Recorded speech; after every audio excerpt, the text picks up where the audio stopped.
Hello everybody, my name is Brady and I'm a 19th century American historian and we are back with another React video, and today we're going to be doing more Alternate History Hub. But before we get started, I want to give a shout out to the newest channel member. Thank you to John, Alex, forgive me for this, Gainana. Hopefully it's one of those three and I didn't butcher your name too poorly. But thank you for becoming a member, and if any of you want to become a channel member, there is a link to do so in the description box below. Now, let's get into the main video. So today we are doing What If America Had a King? This is something that was kind of taken on by Useful Charts in a video that I watched not that long ago in the grand scheme of things. I thought that was a very thought-provoking video, and I'm very excited to see how Alternate History Hub would take this on. Because, Useful Charts was very good about that, but didn't go too much into the immediate impact of George Washington being a king or whatever. It went more into the line of succession and who would be king today. So this is going to take a different angle to that. I wouldn't have been surprised if we ended up with a monarchy.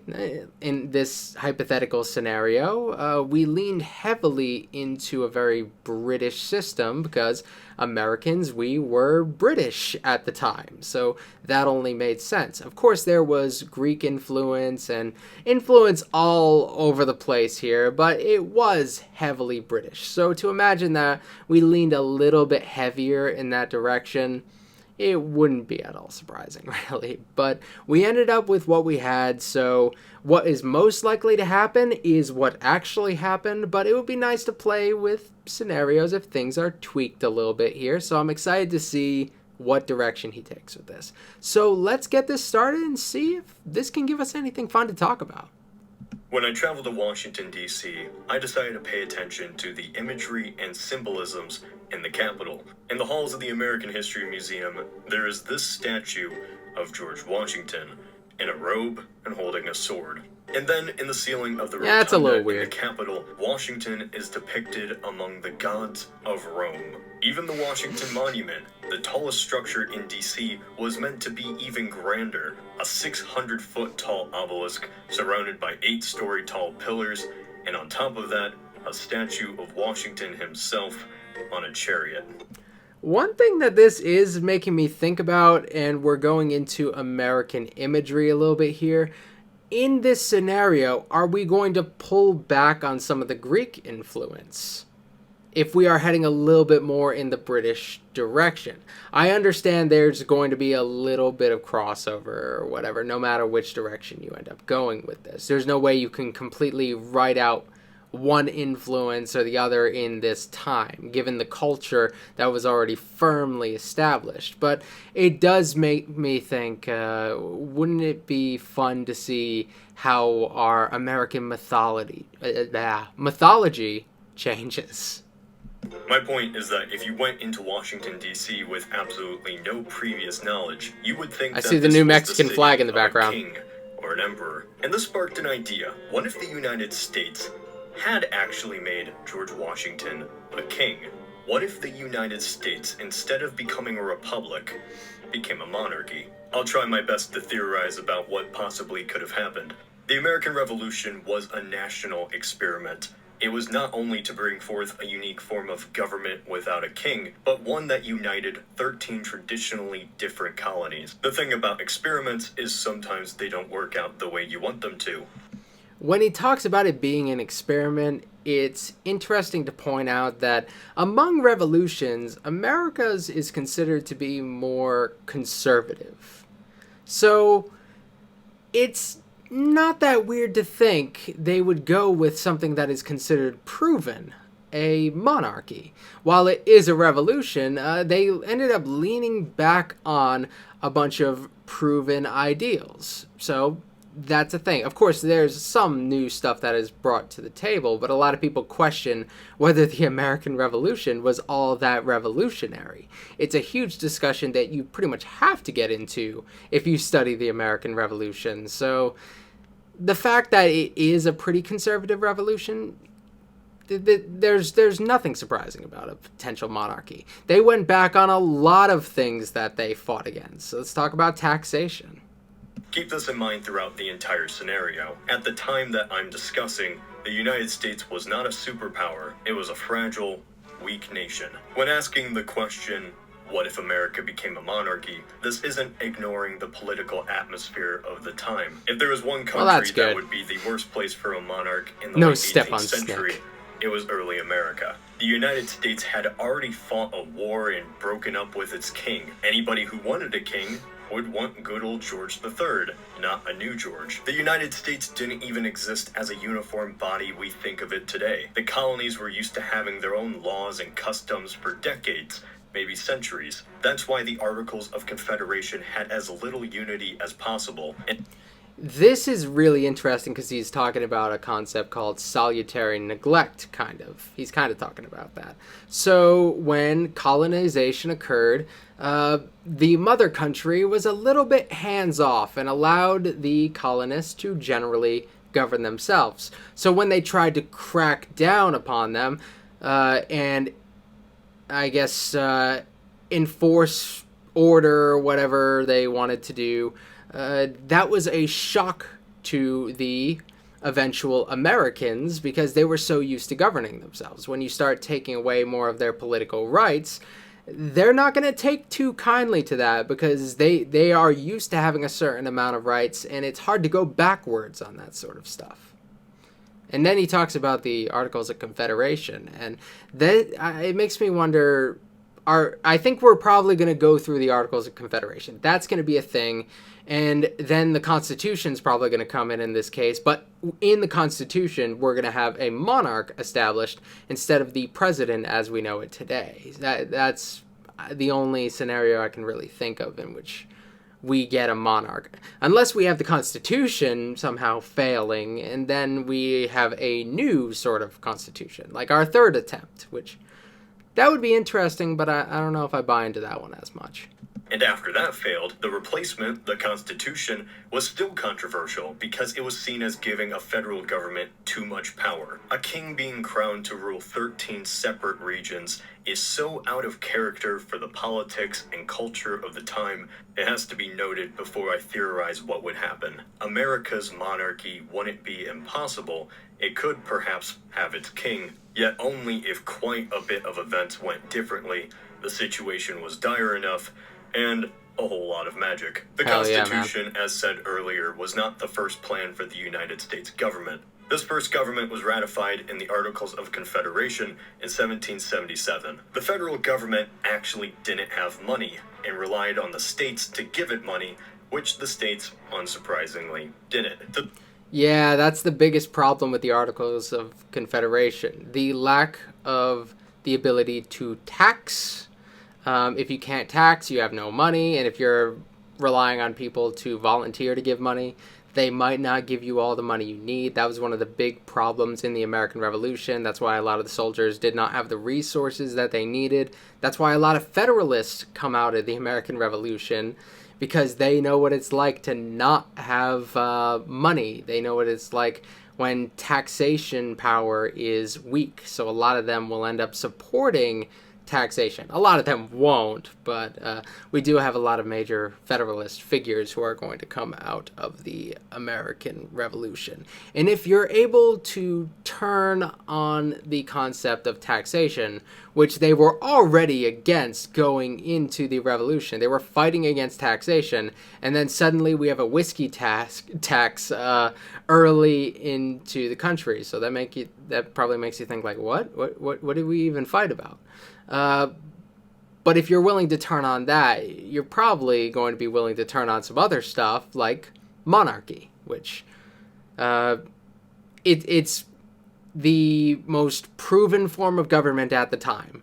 We don't have a lot of just straight up democratic republics right now. We have a lot of monarchies with varying levels of control. Some absolute monarchies, some more limited. To sum it up, a government with no money, no army, and no point led to incredible instability. Rebellions forced the government to see that the nation couldn't even fight its own wars, without relying on militias. The decision was made to revise the Articles, and just like the script, the Articles was scrapped and a new, better document was chosen to be made. A question was asked: could the US retain its Republican values while remaining so large? Republicanism had only been used in small regions, like towns or states. It was believed you couldn't have a true republic on a large scale like the US without sacrificing some of these values. You need a strong central government with control over the states, strong by 1780 standards. And while this is an interesting concept because the American experiment sought to prove this theory wrong, but it ended up ringing a little bit true because these strong government powers did have to step in. So, to a degree, those old theories may have still held a lot of water, because today the government is way stronger than the founders probably intended it to be. But that is what it is. Who cares what they think? They're dead. This was a debate. Those who wanted this strong government were called Federalists. Those who wanted less federal power were called Democratic Republicans. So out of all of this, how would a... Well, like during the Articles of Confederation, while we're about to establish the Constitution, they were anti-federalists, and that would kind of grow into becoming the Democratic Republican Party. It's not a perfect connection, but yeah, there we go. Possible monarchy even come into play? Not very well. Nobody wanted a monarchy, and at no time did a drafter say, we should have a king. If there was a way a king could rise, it'd be much like any autocrat coming to power, a total failure of the current system and a man looking for control. In this alternate timeline, the Articles of Confederation is such a disaster that it hurts the entire concept of a republic on a large scale. So a lot of people weren't really anti-monarchy as the revolution was like about to break out. A lot of people turned on monarchy when Thomas Paine's pamphlet Common Sense came out. That was one of the big open condemnations of monarchy. It makes you wonder, did the Founding Fathers already have a problem with monarchy beforehand? Because a lot of them weren't saying anything about it until after Common Sense was popular. But did Common Sense give them an excuse to come out with how they really feel? Like, screw monarchy. It's a good question. With some, it's really hard to tell. But if a lot of them were turned against monarchy just based on a pamphlet, how much would it take to turn people back towards monarchy? I think it's definitely a thing that can be done. The US can't regulate its own taxes, its economy is completely failing. Central control seems like a far better option, and most are willing for a change. In steps a charismatic war hero, George Washington, willing to take charge. He proposes that the only way to stop the crisis, to protect liberty itself, is a symbol of the revolution, installing a constitutional monarchy. There we go. Now, two things. One, this is a complete character change of George Washington. He wasn't the type of man who wanted to be king. He was always more humble about the position he was in. Instead of saying His Excellency, he wanted people to say Mr. President. It's possible that this form of monarchy is very similar to the presidency that we have today, and it's just kind of a little bit more pomp added to it. There could be the case of... Some people argued at the time that the president, as it was written in the Constitution, was a monarch in a sense. You could have a monarch that has perhaps his reign limited to a certain period of time. They could be elected. But I don't know if that's necessarily what we're going for. Then we're starting to play with the definition of monarchy and what we think about when we hear the term monarchy. So that might be cheating our way out of this scenario. So, okay, fine. Fair enough. This is the type of man we're now talking about trying to be king. Why have George Washington King George want the to be First king if he never even wanted to? Well, that's the only way we'd even have a king. Either George Washington or nobody. He was a national hero, and the only president elected unanimously by the Electoral College. If anybody would possibly be a king, it would be him. What about George John Washington Hancock? Announces that a republic cannot work, and a king must be the head of state. It's the only... I say that because John Hancock actually thought he could beat George Washington in an election, or at least it seemed like he, for a minute, thought, oh, I might stand a chance. No, man. George Washington was the only one, bruh. If Benjamin Franklin was a little younger, some argue that maybe he would have stood a chance, but he was way too old by then. And I don't think he could beat George Washington there. People loved Benjamin Franklin. I don't think they'd want him to be a monarch, though. I think that takes away from his mystique. He was the everyman. Way to protect liberty. Washington says that a king can protect the landowner's liberty from the mob. Now, imagining the founders agreeing with this is a character assassination. Nobody would have agreed to this. But if their property was at stake so much, their lives on the line, then perhaps, just perhaps, they would maybe give in. But Cody, you say, why couldn't George Washington just take control and lead an army to overthrow the government? Well, Jimmy, the U.S. had a standing army of 60 men, and even if he did, you still have militias from every state, equaling the country collapsing into civil war. Yeah, and this is a scenario where every state just becomes its own country, which I believe I watched a video. Was it by him or was it somebody else where... Or maybe that was one that I was going to watch. I don't even remember what videos I've seen and which ones I haven't. But I think in this scenario, George Washington could probably be the monarch of his own country, but it wouldn't be like everything. Maybe he could... I don't know. It still seems pretty improbable because the militias were probably, at this stage, far more powerful than the army itself. This is the only legal way that an alternate constitution is made. And so it is. One with 3 branches. The executive branch, but instead of a president, has a king. It's pretty much a tiny tweak to the rules. Imagine a president that isn't elected and is only out of office when he dies. That's the new government. If all this fell into place, it sounds about maybe, right. Just maybe, the United States could proceed. I'm not saying it's guaranteed. It's at least a slim chance. George Washington is crowned George I of House Washington, King of the United States. And then we get to the big problem of succession with George Washington because, well, he said it was like an elected monarch, so you wouldn't really have to worry about succession. But imagine George Washington relinquishes power early.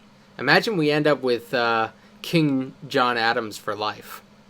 Dude, what if we ended up with King John Adams for life? That would be hilarious. That would be an amazing history. He is crowned in the capital of his own name. Immediately, this is met with global reaction. The revolution becomes bittersweet. Americans fought and died only to have a monarch on their continent. It's just simply hypocritical during a time that liberty was preached so much. Overall, you start off this new nation with a revolution that feels pointless. As things get bad enough, as they did in young America, like a recession, people may just look back to King George III and Britain with nostalgia. He was at least the rightful king, and the colonies were stable under the crown. The reaction around the world is not much better. The US isn't just rebels with a new form of government anymore. By having a monarchy, it means they want to be equals to the royalty of Europe. Yeah, this is complicated because you've alienated loyalists because they don't want to accept Washington, and you've alienated rebels who don't really want a king, and then you might have maybe a third of the country that doesn't really care, and you might be able to win them over if George Washington governs well, but I don't know how long he could maintain that. There are some people who might settle into the new system. That's definitely possible, but it doesn't sound good from this stage. Which is a laughable concept to the monarchs. European nobles had family lineage dating back hundreds of years. There's old money to the system, so when a country already perceived as backwards decides to be an equal, it's either treated as a joke or an insult. Rebelling against the legal king to crown somebody of no noble birth harms the United States' ability to form legitimate relationships with the rest of the world in such a crucial time. It also prevents the relationship between Britain and America to heal. It's a direct challenge to the historical authority of the British Crown. The United States is now run by a rogue, false king. Why should he be treated as an equal? I mean, apparently George Washington had some royal blood, but it like went back quite significantly. I think he's far enough removed from that he couldn't really justify that. It would take some really good marketing to get people to buy into, like, it's like that person, you know, like, I'm 1/16th Native American or something. Like, yeah, but 1/16th is a very, very small amount. This encourages the Brits to bully the weaker United States by the turn of the century. The French, who overthrew their own king, would feel insulted that the US would turn their back on a republic. So the relationship with the French is even worse in this alternate scenario. King George Washington would rule over a confused nation. He would die in 1797, leaving a fractured country behind. Who would replace him? I feel like George Washington might not die as young. Like, he died because he got sick working on his farm, basically. That's I don't think he would have died as young as he did. He probably would have lived way longer. So I think the next king would have been decided a little bit later on. And he would have probably been taken care of very well as the king, so his health would probably have been pretty good. George Washington had no children, and his only stepson died back in the war. So who would be the new king of the United States? You have an election. Washington's step-grandson, George Washington Parke Custis. Okay, he is fine. crowned as George II, a man who has no further qualifications except for being kind of related to Washington. And Useful Charts did a video on this where he talked about, like, the 3 different branches of the Washington family tree, and it's rather interesting, and Robert E. Lee's involved, and it's a really cool video. I don't want to go into it too much. I did do a reaction of that one, though. If you want to look it up, it's there. Weakens the legitimacy of the American crown. The nation's course is altered by the life of one man for decades at a time. Not very stable. This isn't something that people would put up with. By the 1810s, Europe is finishing its war with Napoleon.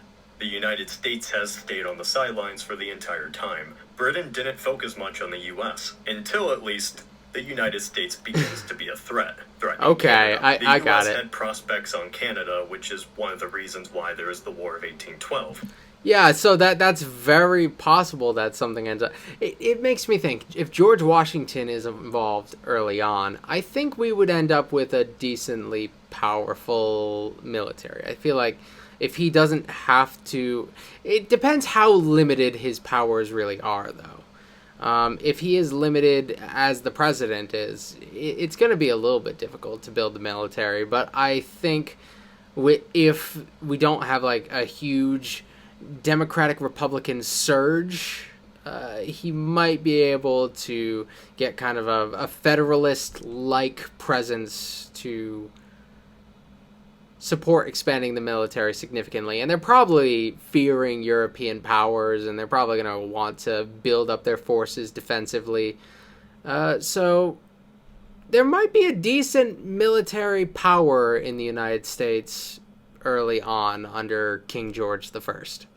And in this alternate timeline, the War of 1812 would still occur. In our timeline, this was a sideshow for Britain. After fighting France, they could have cared less about the conflict against the US. Yet in this alternate timeline, relationships are worse. The United States had insulted the crown by setting up an illegitimate king, perhaps even interacting with the House of Bonaparte during the Napoleonic Wars on a few occasions. The British might have much more... It makes me wonder if they would have remained completely neutral for all of it. Like, early on, I don't know. It really depends, because George Washington didn't have to deal with a lot of the worst elements of...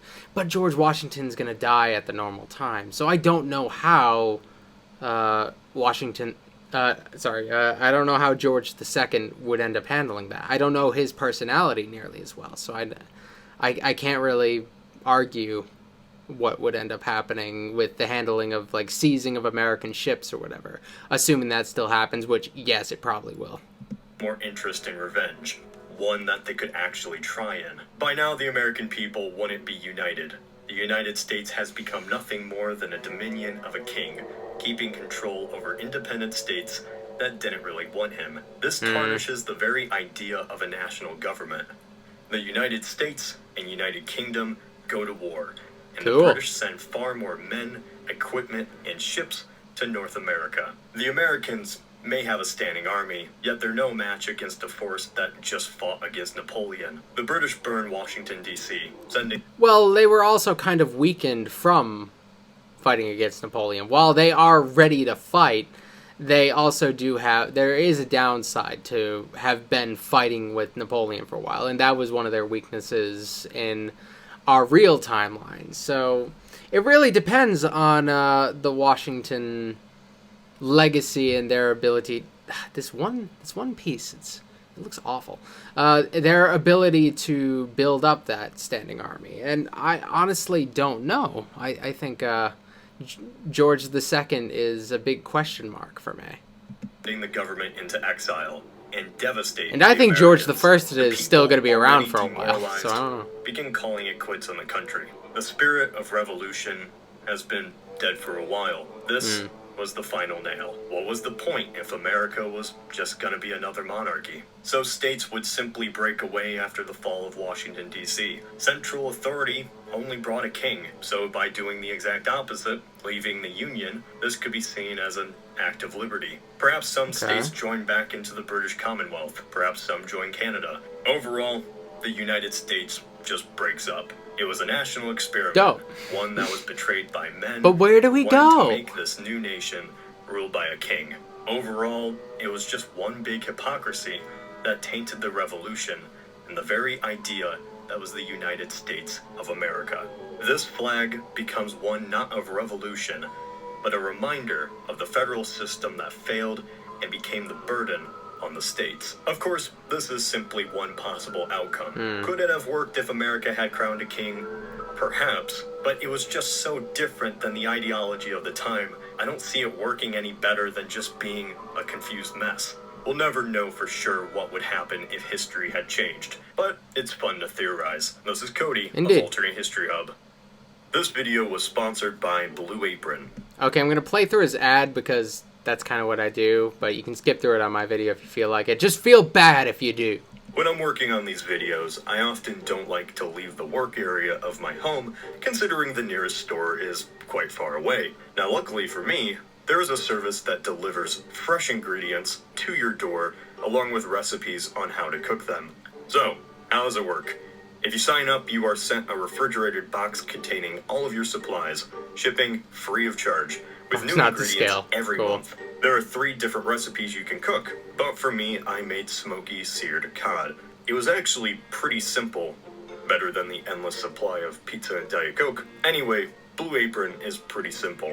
You can cancel whenever, free of charge, shipping is free, they just send you a box full of ingredients, and you can cook their recipes. The first 100 viewers that sign up will get 3 meals off their Blue Apron order, absolutely free. Just click here or click on the link in the description. It actually really comes in handy. I would recommend it. This is Cody of Alternate History Hub. Thanks, Cody. So that was a really cool video. I don't know if I agree, but like I'm so uncertain about what I actually feel about this. It's a very difficult scenario.